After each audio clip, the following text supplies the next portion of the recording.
At ngayon mga giliw naming tagapakinig, narito si Lola Sela sa kanyang pang-apat na kabanata ng kanyang kwento na pinamagatang Palimos dito sa ating dulang.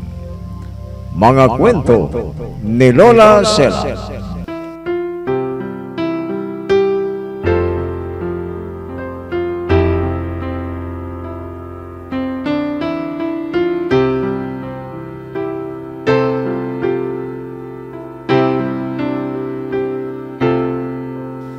May masamang balak na si Gina kay Ferdinand.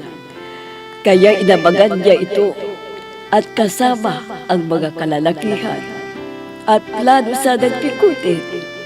Pero nailigtas siya ni Paloma. Hinambalos na ang mga kalalakihan at kasama na doon si Gina at nawalan silang lahat ng balay. At sinamantala nila Ferdinand ang umalis at nagsuplong sa pulis. Walang kaalam-alam ang mga magulang ng binata sa nangyari. Kinuha ni Ferdinand na bodyguard si Paloma. Isang araw, masayang umalis ang mga tauhan ni Ferdinand dahil dinagdagan niya ang mga sweldo nila. Naiwan silang mag-isa at biglang dumating na naman ang mga kalalakihan.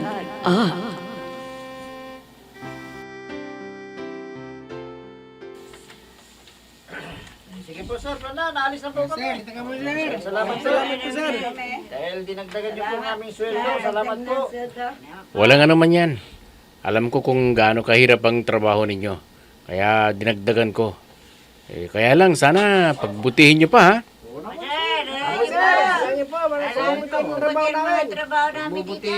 Mabuti naman kung ganon. Sige, umalis na kayo. Para makapamili na kayo ng mga kakailanganin ng inyong mga pamilya. Salamat sir. Thank you. Masayang mga tauhan ko. Ang sarap ng pakiramdam kapag nakakatulong ka sa kapwa. Buti pa, pupunta na ako doon sa sasakyan. Nandoon na si Paloma. Hinihintay na ako. Mga kasama, tagawin natin siya. Wala makakapalagaw. Huwag kayong lalapit. Huwag! Hindi makakapalagyan niya. Huwag kang sabigaw, kundi papadilin kita. Ha? Huwag! Parang awan nyo na. Tantanan nyo na ako. Alam kong inutusan kayo ni Gina para gawin ito. Pero talagang wala akong pagtingin sa kanya. Pinaghihinalaan na niya ako. Pero itutuloy ko pa rin ang balak ko. Kapag nahuli namin siya, papainumin ko siya ng pampatulog. Tapos, huhubaran ko. Tatabihan ko siya nakahubad din. Saka kami pakukunan ng litrato. At yun ang gagamitin ko para ebidensya at sabihin ginahasan niya ako. Ano bang ginagawa ninyo? Pagkapos na yan. Ito sa'yo!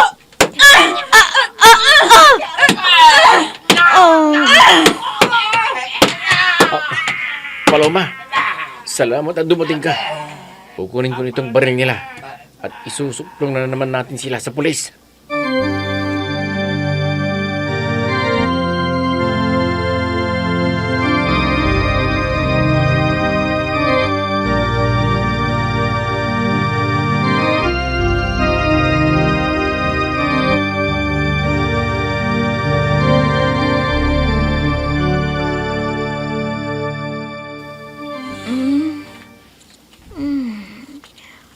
Saan ako naroroon?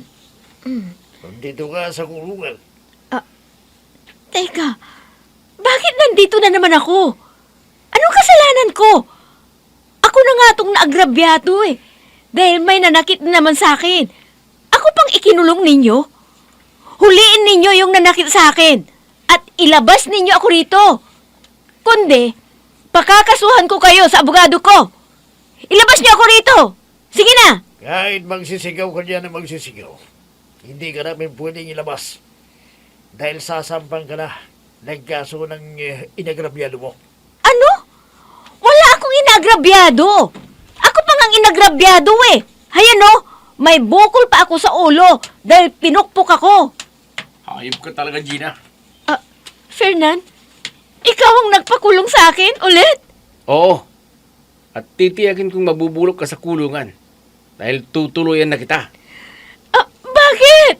Bakit mo ako pinakulong uli? Wala akong kasalanan sa'yo. Huwag mo naman akong pagbintangan. Sinungaling. Umamin na ang mga kalalakihang inutusan mo. Ay humanda ka. Dahil tutuluyan na kita. Yan ka na nga. Mamang pulis.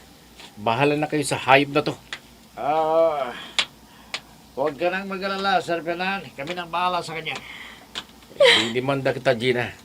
Ididimanda kita. Fernan! Sandali lang! Fernan!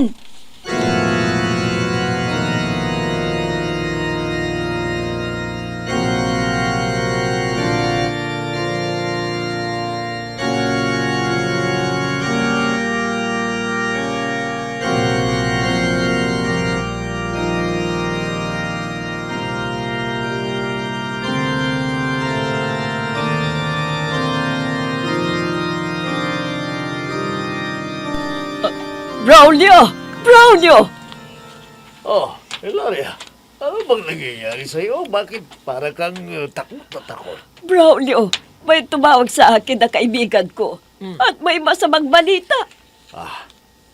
Masamang balita ka mo. Anong balita yan, Hilaria? Ano? Galing daw siya sa pulis kanina dahil may sinabahan siyang nagpablatter. At nakita raw niya doon ang ating anak. At ipinakulong daw niya si Gina. Ano? Ipinakulong ni Fernan si Gina? Bakit daw? Anong kasalanan ni Gina? Hindi ko alam, Braulio. Mabuti pa. Kausapin natin ang ating anak. At tanungin natin kung totoo ang sinabi sa akin ng kaibigan ko. Kung totoo man yan, ano ang kasalanan ni Gina? Ano, Hilaria? Ang mabuti pa, halika na. At pupunta tayo doon sa branch ng motor natin na pinamamahalaan niya. At tanungin natin kung ano talaga ang nangyari.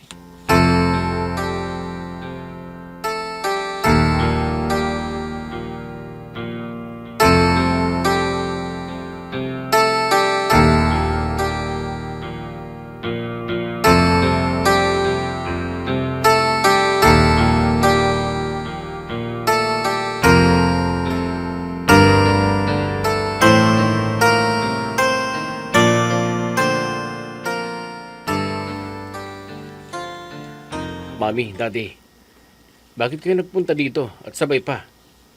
Hindi naman dating ginagawa ito.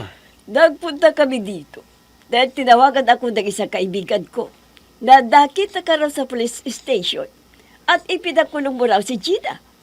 Totoo ba yun, iho? Oo, Mami. Fernando, bakit mo naman ipinakulong si Gina? Kababaeng tao hindi ka na naawa. Daddy, Mami, katunayan po pangalawang beses ko na siyang ipindampot sa pulis. Nako, bakit naman iho? Kawawa naman siya. Anong kawawang sinasabi ninyo? Hindi dapat kaawaan ng ganong klaseng tao. Napakaliit na ng kasalanan naman niyang dahilan ng pagpapakulong mo sa kanya. Kinukuli ka lang, ipinakulong mo na kaagad. Sobra ka naman, iho. Anong sobrang sinasabi ninyo? 2 beses niya na akong pinagtangkang ipadukot. Buti na lang at naililigtas ako ni Paloma. Oh, teka. Sinong Paloma naman yung sinasabi mo? Sino? Yung bodyguard ko. Kaya tutuluyan ko na siya, Mami, Daddy. Dahil kung hindi ko yan gagawin, baka magtagumpay siya sa plano niya laban sa akin.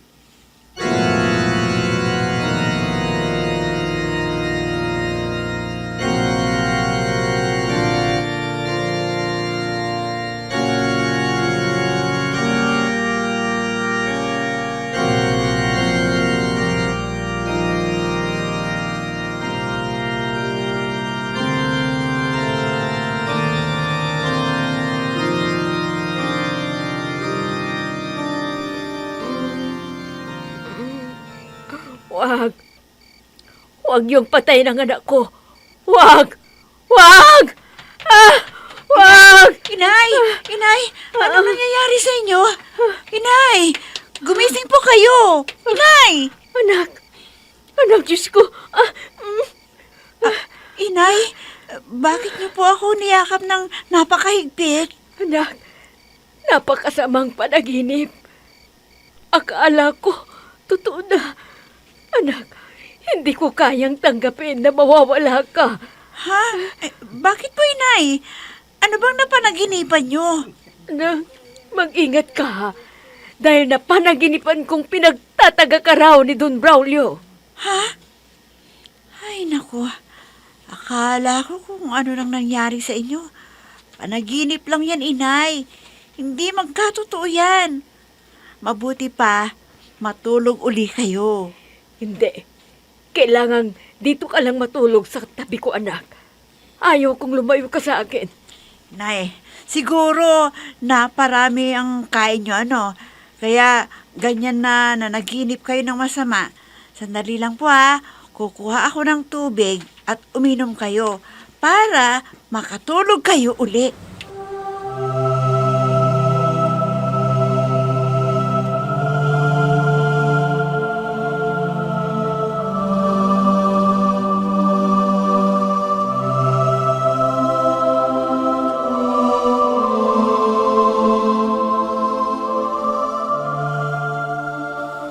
Hilaria, kailangang makilala natin kung sino yung bodyguard ni Fernan. Kausapin natin at tanungin kung ano talaga ang nangyari. Oo. Pero, sino kaya ang sinasabi niyang bodyguard niya? Hindi ko kilala. At ang natatandaan kong sinabing pag-alad, paano ba? Parang pag-alad ng babae. O baka naman apelyido niya yun. Tanungin natin ang mga tauhan niya. Halika. Ayun sila. Oh, Magandang araw po sa inyo, Senyor Braulio, Senyora Hilaria. hoy, kayo! Ha? Sino ba yung bodyguard ng aming anak? Ha? Kilala niyo ba siya? Oo, opo. Ikaw na sumagot. Si Paloma po yun, Senyora. Nasaan ba siya? Nandito ba siya ngayon? Opo. Opo. Hayun siya, oh. Paloma! Inaanap ka nila, Senyora Hilaria at Don Braulio. Halika! Dali! Siyang bodyguard ni Fernan. Yung babaeng namamalimos.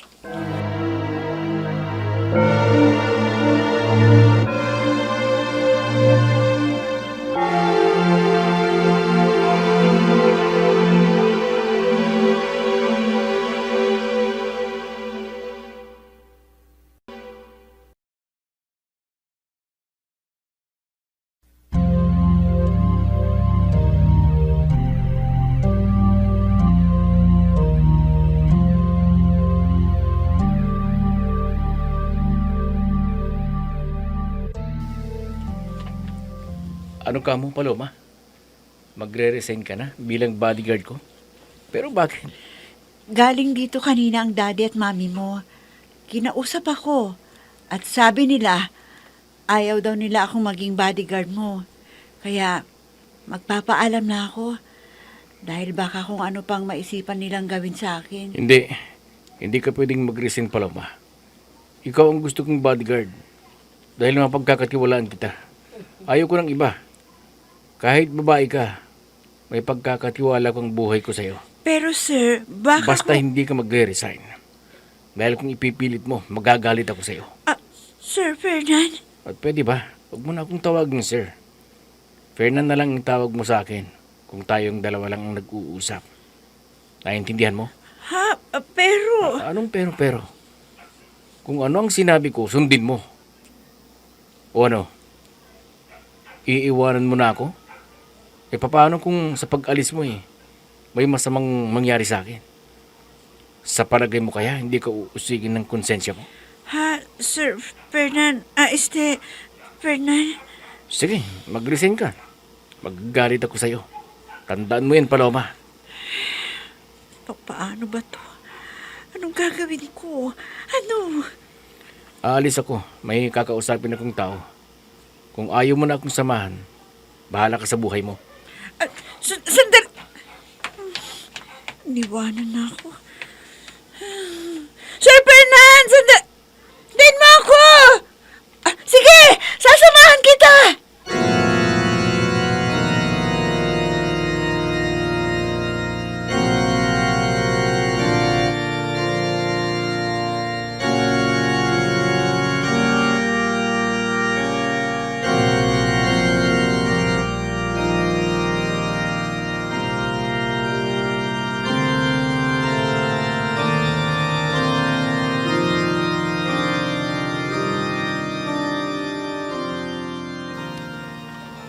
Oh, ayun. Nandito ka na sa tabi ng telepono. Sino bang tatawagan mo? Yung abogado mo. Sige, tawagan mo na. Paano ako tatawag? Inakaposas ako. Talaga niyo ako. Hindi na kailangan tanggalin ang kusas. Kaya mo naman kita yan eh. Sige na. Tumawag ka na. Dalhin mo. Sige na nga.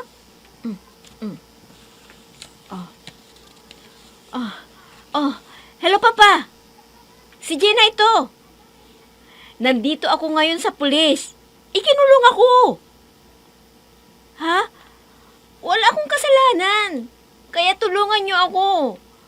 Maghanap kayo ng magaling na abogado. Ho? Opo, Papa. Sige po. Nandito ako ngayon sa San Lazaro. Opo, Papa. Sige. Kumilos na kayo kaagad. Ayaw kong magtagal dito sa piitan. Gusto kong makalabas na ako sa araw na ito.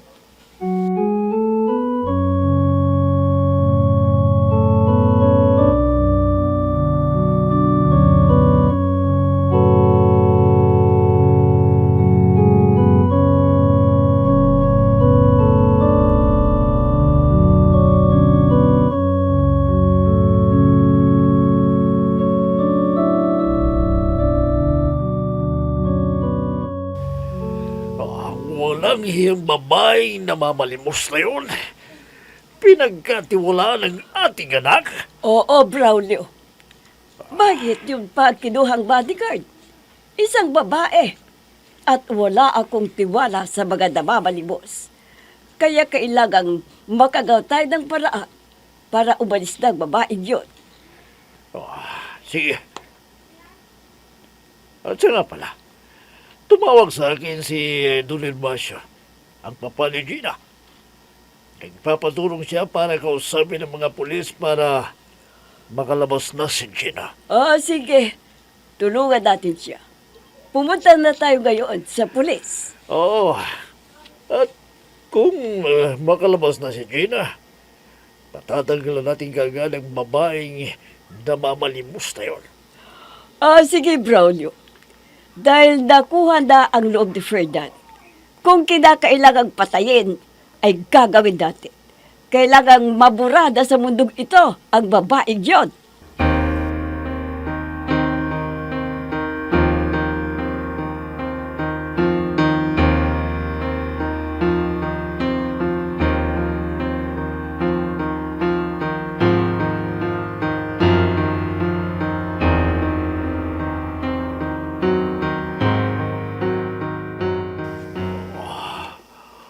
Saan kaya ako naroon?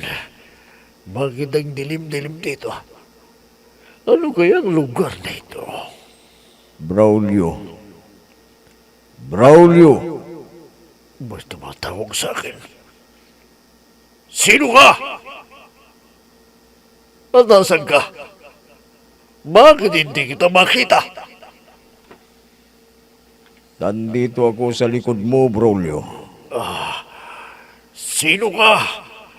Anong kailangan mo sa akin? Lumayo ka. Ang dungis-dungis mo.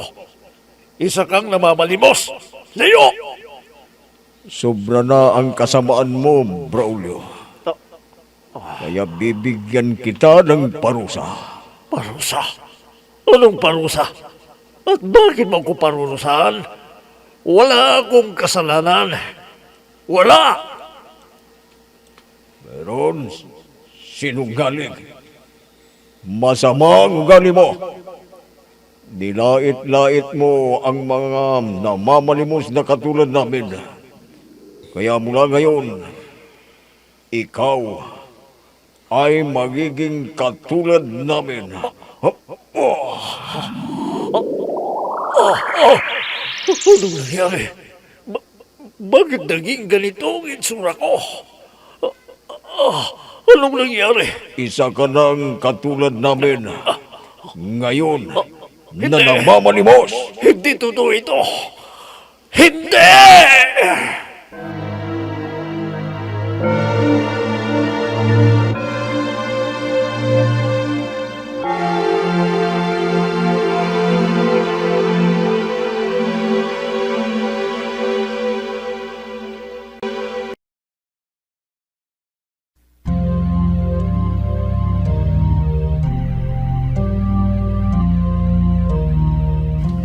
Ano kaya ang mangyayari kay Braulio? Magiliw naming tagapakinig, abangan ang susunod na kabanata ng ating kwento na pinamagatang Palimos, dito sa ating dulang Mga Kwento ni Lola Sela. Mga nagbigay buhay sa ating dula: Myra Abrihal Narnola, Susan Maligdem, Ami Diaz, Oscar Ora, Robert Di Guzman, Jun Cabato, Eva Alcoreza. Technical Supervision at Musika, Oscar Ora. Nilapatan ng tunog, Robert Di Guzman. Sa panulat at direksyon, Emma Dalupe. Mga Kwento ni Lola Sela. Inihahandog ng IFRE Recording Studio para sa Pambansang Radyo ng Pilipinas, Bombo Radio, Philippines.